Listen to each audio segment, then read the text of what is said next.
காம்பியாவில் 66 குழந்தைகள் உயிரிழப்புக்கு இந்திய நிறுவனத்தின் இருமல் மருந்துகள் காரணமாக இருக்கக்கூடும் என்ற உலக சுகாதார நிறுவனத்தின் தகவலை அடுத்து அது குறித்து மத்திய மருந்து கட்டுப்பாட்டு நிறுவனம் விசாரணை மேற்கொண்டுள்ளது. ஹரியானா மாநிலத்தை சேர்ந்த மெய்டன் பார்மசூட்டிகல்ஸ் என்ற நிறுவனம் ஹோம்பெக்ஸ் மற்றும் மக்காப் என்ற குழந்தைகளுக்கான இருமல் மருந்துகள் உட்பட 4 இருமல் மருந்துகளை தயாரித்துள்ளது. இந்த மருந்து காம்பியா உள்ளிட்ட பல்வேறு நாடுகளில் அதிகாரப்பூர்வமற்ற சந்தைகளில் விற்பனையாகின்றன.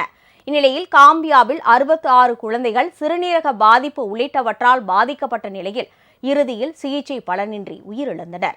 இந்நிலையில் மெய்டன் பார்மசூட்டிகல்ஸ் நிறுவனம் தனது மருந்து பற்றிய தரவுகளை இதுவரை வழங்கவில்லை என்றும் இந்த 4 மருந்துகளிலும் உடலுக்கு ஒவ்வாத மூலக்கூறுகள் அதிக அளவில் இருப்பதாகவும் உலக சுகாதார நிறுவனம் தெரிவித்துள்ளது. இந்த மருந்துகளால் அடிவயிற்று வலி, வாந்தி, பேதி, சிறுநீர் கழிக்க இயலாமை, தலைவலி, உயிருக்கு ஆபத்தை ஏற்படுத்தும் வகையிலான சிறுநீரக பாதிப்பு உள்ளிட்டவை ஏற்பட வாய்ப்பிருப்பதாகவும் உலக சுகாதார நிறுவனம் தெரிவித்துள்ளது. காம்பியாவில் 66 குழந்தைகள் உயிரிழப்புக்கு இந்த மருந்துகளும் காரணமாக இருக்கக்கூடும் என்றும் கூறியுள்ளது. இதுகுறித்து மத்திய அரசின் மருந்து தரக்கட்டுப்பாட்டு நிறுவனம் விசாரணை மேற்கொண்டுள்ளது.